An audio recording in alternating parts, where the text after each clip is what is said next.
Okay, I have the second episode from Bukuru Media TV. I Screech. Dutangura mwabantu. One of the best series ever seen in the land. Dutangura the blood sacrifice. Bukuru abayabazani as usual nkuko bisanzwe. Bukuru Media TV. What is required is only subscription. You need to subscribe there. Parakuri kubugabo. The last time we saw the man sucking blood from his own son. Duheruka kutubona umugabo gose ariko arakambura amaraso yanunuza akora ku muhungu wiwe. Imagine. This is what we call carnal wealth. Human desires to develop by whatever means. Umugore abyuse mwijura asanga his husband sucking the blood from the son. Imagine this taboo. Yarumiwe.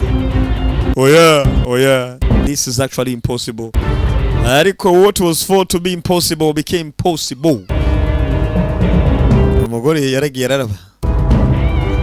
Yararavye akimara kubona gose the husband, imagine, like a vampire sucking blood.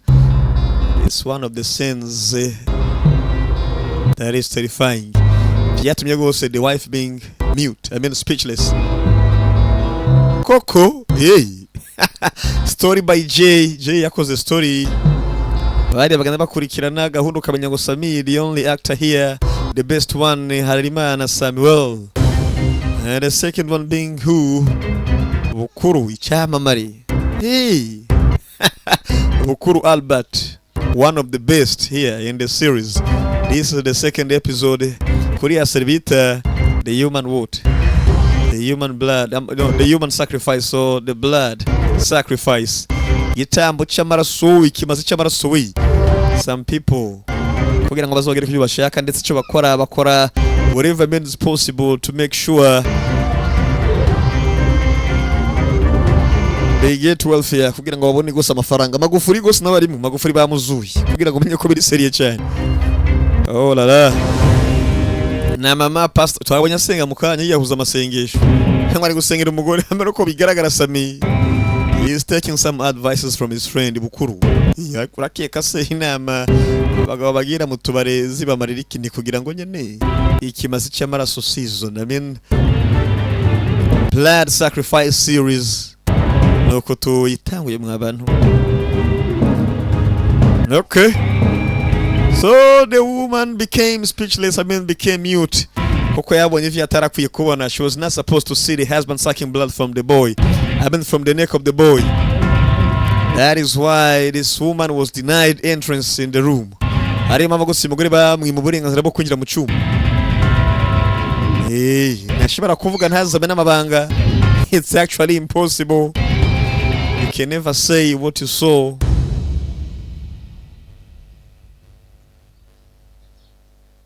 Tuzi ngo byagenze gute. Kandi kwara byakiriye. So we accepted it. The way you see her behaving, she's the same way. And the woman, she saw what was not supposed. It seemed like she's accusing the husband. How can we be sure, woman? We do not even understand what you are saying. She's mute. Okay, someone on keyboard here. What is she writing? Because it seems like it's a woman, Well, and the camera mugabo yamaze kwakira inama yuko sometimes it takes sacrifice, blood sacrifice, to see you progress in life. Sometimes you take decisions and you regret for life. Ari imyanzuro ufata ukicuza ubuzima bwawe bwose bibaho. Baramuhamagaye uko bigaragara barifise mugabo bakene vya mirenge. They want abundant money, abundant wealth. And they komeza gose guhiga. The more you look for wealth, the more you indulge in bad behaviors. You mistreat your soul. Bikarangira uselling your soul to the devil. Uragurisha roho kuri se kibi. Because you are looking for wealth. Worldly wealth. Haramuhamagaye. It's time to attend the call. Iyo bite muraho. Yes, it's me. What? Yuki?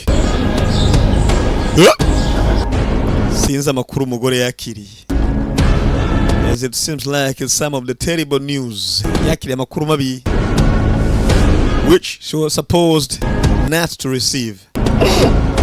Yarakwiye kwakiriye amakuru ko bigaragara umugore yatanguye kurira, tanguye kwira uko bigaragara kabaye mwabantu. Aya oh yeah,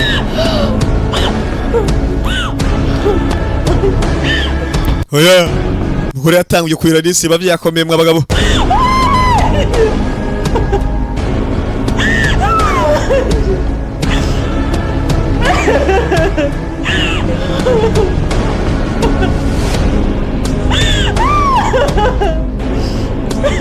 Yarababa yararira urahindura iki nothing niyo si.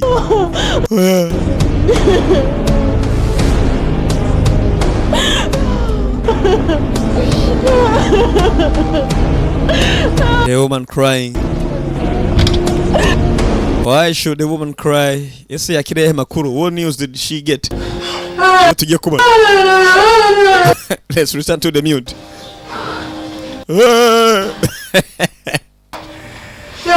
This is not a good behavior. Mocking the mute is not okay. Imagine a mute, I mean, a dam.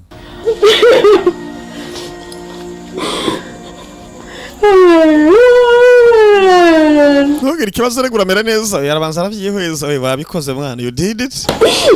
Tell me. You did it. Ari kwigura ufaranga. They are looking for money.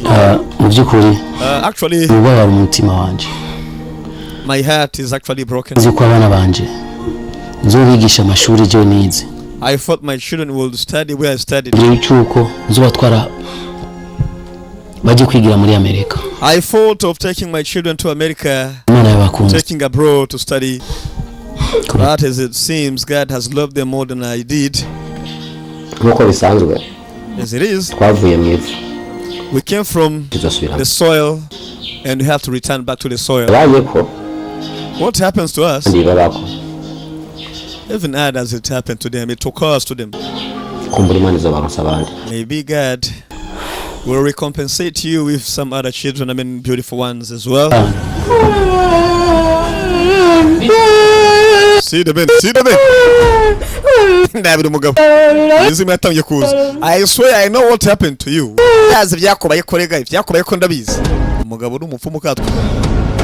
The man has become actually an actual wizard. I know what happened to you. It happened to my son. I mean my husband. I saw him sucking the blood from my children. I told you, I know what it is. I know what this is. I haven't saw my husband sucking the blood from my son. I'm come to take you, okay? Nimba tazi kwa ntango atanga makuru uyu mugore ntumbaza ushobora kuba arabayikiraga mugabo. Sometimes you still remember to write, okay? It happens. Yabanye vyatarakwiye kubona. Sometimes what you see, Mama Pastor Yaraji. She has come and this woman is one of the best. Hey, afisa mafuta, she has been anointed. She can see what's hidden. I mean, hideous things. Ashibara kubibona sasa. And whenever spirituality meets evil spirits, rimwe rimwe hari usanga vyakomeye. I mean, good spirits, Holy Spirit. The Holy Soul is entering in the mansion. Usanga imhemu yari giye guhura n'imhemu mbi ugasanga ndabere ko barwana ariko. Called the spiritual battle. Urugamba nyine go muri imhemu usanga vyakomeye amaruza haguhana n'imhemu z'Imana. Hey, spiritual battle.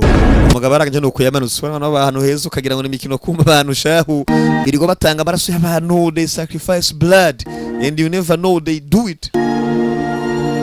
What can you change? You can change nothing.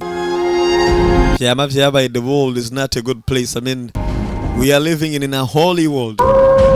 Sanga twayo mwisi ndetse yo mwijima. Okoriki nothing. See, abakora imigenzo yabo sasa mugamaze kwinjizwa mwishire hamwe the syndicates of bad people. Tayari chakata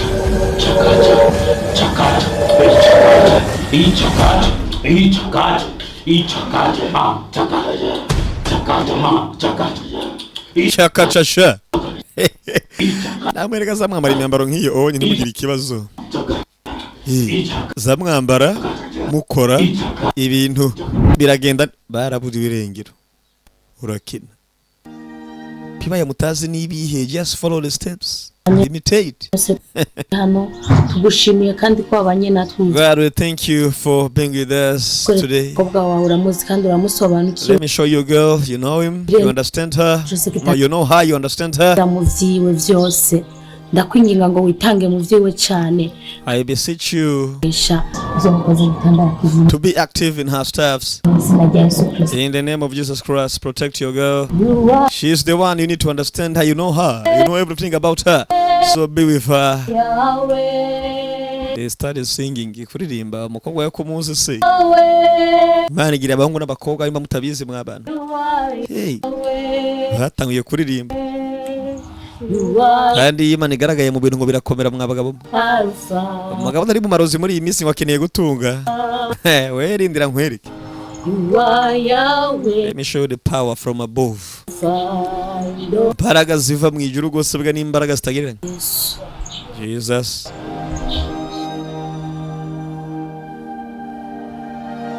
Ehe.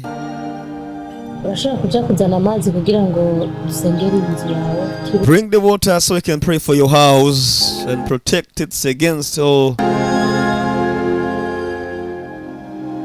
bad influence.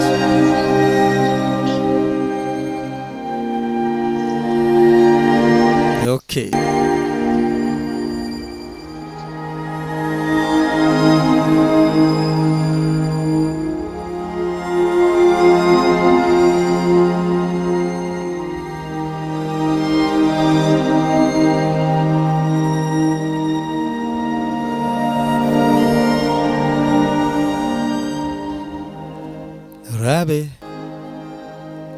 Fata kumazi. Sinaga Yesu. In the name of Jesus Christ turasengera inzu mwabantu. Ndirukanye ibyo byose bidahwanye nawe nta. I send away whichever is against your will. Inzu ndayikuragije. I put this house in your hands. Ndafashije mpiri. Ndafatishije mpiri ibyo byose bitakuva ko biza muri. I take hostage whatever is not from you in this house. They started praying. You know, spirituality, sometimes people do some things which you can never consider to be the best, but at the end of the day, you find some little rituals being so much important. Yeah. That you can never even understand. Sometimes they become one of the greatest things.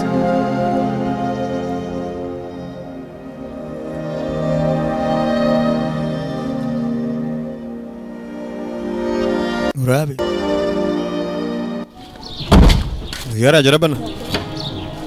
Faranga maze kwinjira umugabo asigaye yambara utuntu dusutu dutariyano shahu turi serious. Mama, the money, the power of money. After sacrificing the son. Mama sana. Maze kukunza kangahe kudasengera mu nzu yanjye kwe kutumva. Imagine kubuza umwe gusenga sha. I have told you many times to not pray in my house. Prayers are forbidden here.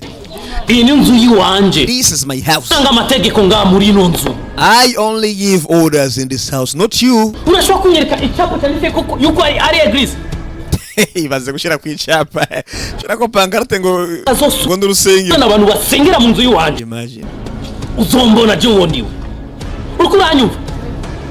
Urkuranyumva. Abagore mwese mufise kibazo kimwe cyo kutumva.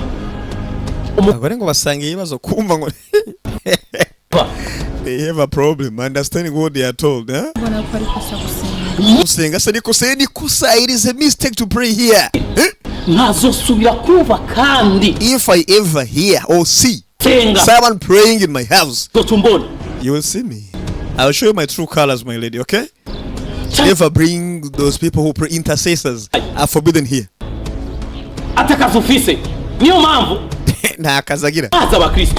I know you Christians. You are lazy, sitting somewhere. Always praying and nothing. This is my house. Huh? This is my house. I want nothing more.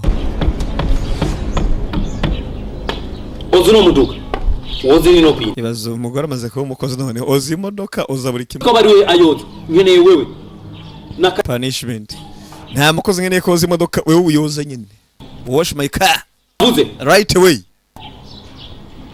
gira ningoga zani ndo y'amazi unyumvire nawe ariko ngwana cyanga come ucyoza n'indani n'indani uhoze sha clean inside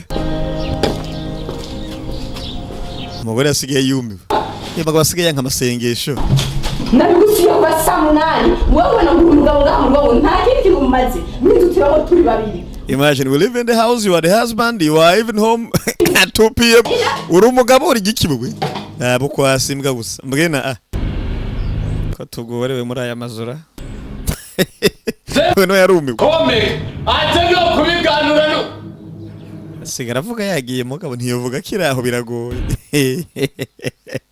biba byakomeye rega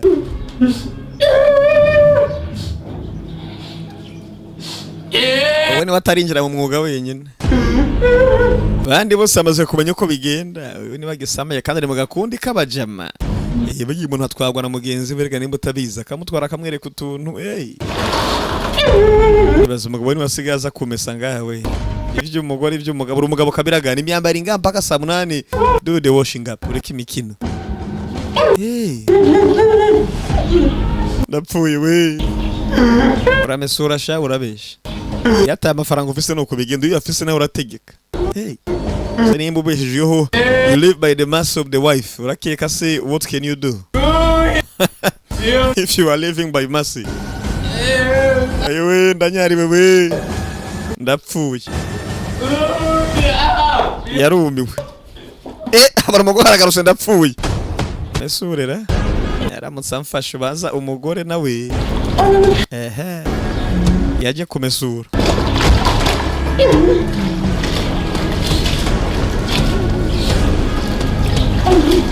urabe baje kuraba ukuntu ubu mesura barabe kiva mayiwe wewe nta bundi buhingura mesura n'ubundi yemwe we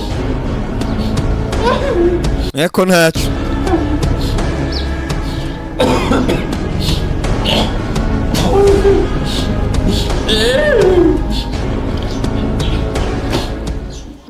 bwarinze buca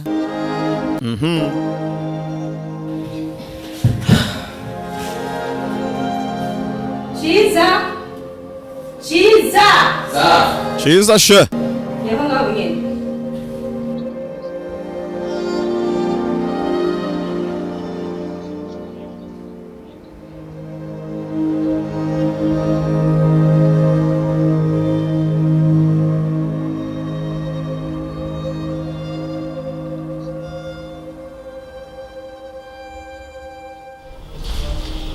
Namusabashise Rega ubu Nuzige baramusumuna kuruta amafaranga ngo razingere baramusumuna kuruta amafaranga. Do you know how to greet somebody who is wealthier than you, huh? Someone has got money, you are poor. Urakeka se baramusa gutubugusumba urufaranga sha.